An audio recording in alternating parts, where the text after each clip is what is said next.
Welcome, seeker of truth. Today we delve into a topic shrouded in dark myth for centuries. The pact with the devil, the so-called Foedus Diabolicum.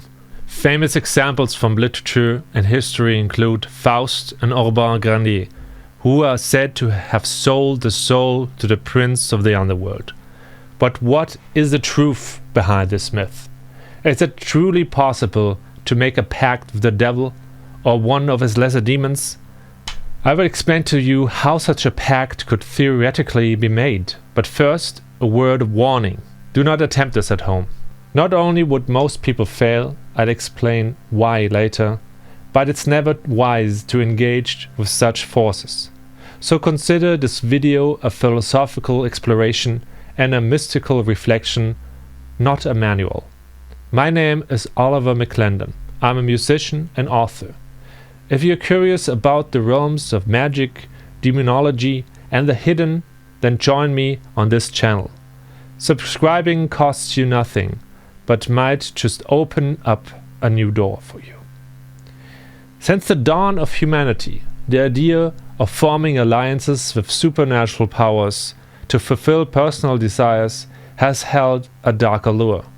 In ancient times, and even long before, people made offerings to the gods to win their favor, for bountiful harvests, victory in battle, or protection from misfortune. We have always tried to bring otherworldly forces to our side, and while it's not inherently wrong to seek help from benevolent beings, such as angels or spirits of nature, there are those who walk darker paths, in hopes of reaching their goals more quickly. I'm speaking of an infernal alliance, of course, the pact with the devil. Even the thought of it invokes fear in many, and yet it fascinates us at the same time. Today, we will explore what it truly takes to form such a pact, and what one might to do to escape once bound.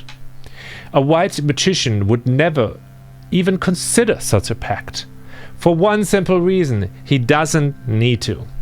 There are far more effective magical methods than turning to a demon, and more importantly, a pact with a demon always comes at a high price. If one still insists on engaging with infernal beings, there are a few fundamental truths to understand.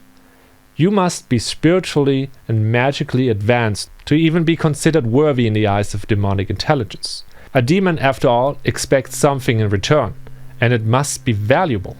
If your soul has not progressed far on the path of the magician, you hold no value for the demon, at least not as a potential servant in the afterlife. A powerful demon does not seek a clueless novice, but a capable adept who can serve him on his plane of existence. That's why 99.9% of people are immediately disqualified. Dr. Faust, for example, was a scholar deeply immersed in occult knowledge long before the devil ever offered him a deal. It makes sense. You wouldn't hire a random passerby to design a rocket for a space mission, right? Likewise, on the path of magic, a solid foundation is needed to even negotiate with such entities. There is, however, one exception: actors, musicians, and artists. The devil is said to make pacts with creatives to expand his influence, using their art to reach others, to plant ideas, to stir desires. Think of it as a hell's version of influencer sponsoring. More on that in my video Occultism in Hollywood. Of course, you can also call upon beings of light. This and much more is explored in the writings of Franz Bodon. Unlike demons, angels and other luminous intelligence do not demand payment. They often help willingly, for they see the magician as a representative of divine will, a servant of light in human form. And if divine providence allows it, the lightful being will help the magician. But let us return to demon summoning. Through the correct ritual, a powerful servant of hell can be summoned. How exactly this ritual is performed I will not explain, but anyone who wants to find out will find out. If you are advanced enough as a magician, you can communicate with such beings telepathically. You would hear the demon's voice as if it were your own thoughts, clear, vivid, but alien in tone and origin. And if you are bold or foolish enough, and the demon takes interest in you, you can begin negotiating the terms of the pact.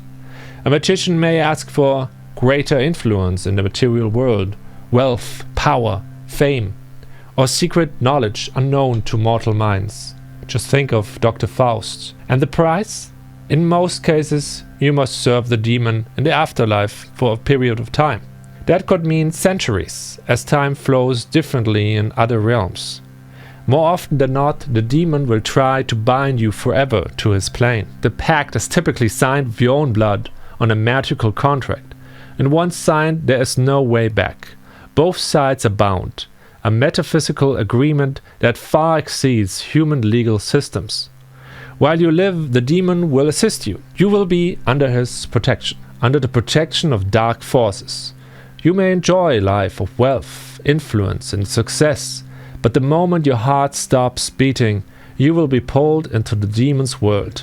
There you must serve him, perhaps as a spy, as a temperer, or as a punisher. These pacts are almost always designed to ultimately benefit the demon, not the magician, and I will explain how. On a soul on the demon's plane, your master will do everything in its power to make you forget who you were.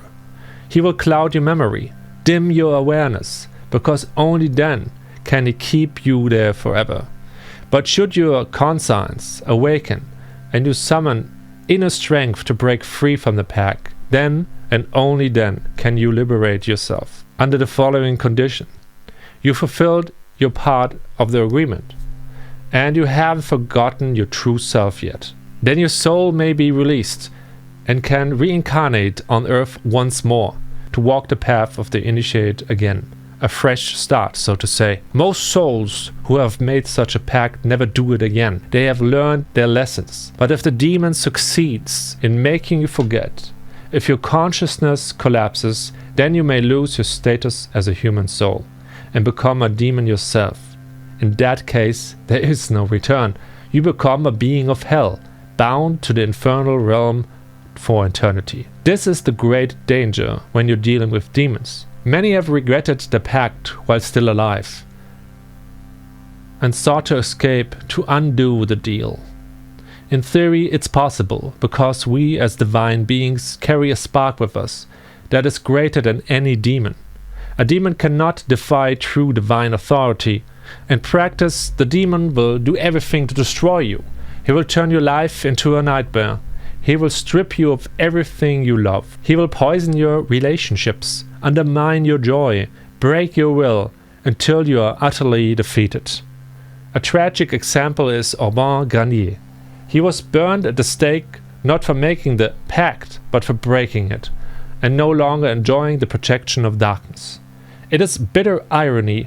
Often those burned during witch trials were innocents, while those truly bound to demonic forces remained untouched, even protected. Some magicians, faced with the eternity of demonic bondage, chose the flames instead. They knew, only through death in the physical world by the hands of the demon, could they free themselves from the chains of the pact. If you become powerful enough as a magician, you no longer need to make pacts. You can bend demons to your will. Because once your inner mastery is great enough, all supernatural beings, be it angels, elementals, or demons, must obey your divine authority. Yes, even demons. But let me be clear. To command a demon is like trying to tame a tiger. It may obey you for a time, but sooner or later it will strike.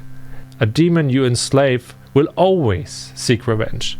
He will wait for a weakness, a lapse in awareness, and then attack. Some black magicians are bold or foolish enough to try, but many meet a violent end as the demon inevitably turns to his master. My final advice to you is, I cannot recommend this path at all. Instead, walk the path of white magic. Turn to beings of light, who offer their help freely and with love, without bargains or blood. You may not reach your goals as quickly as you would with a pact, but you also won't pay a hellish price. In that spirit, until next time, yours, Oliver.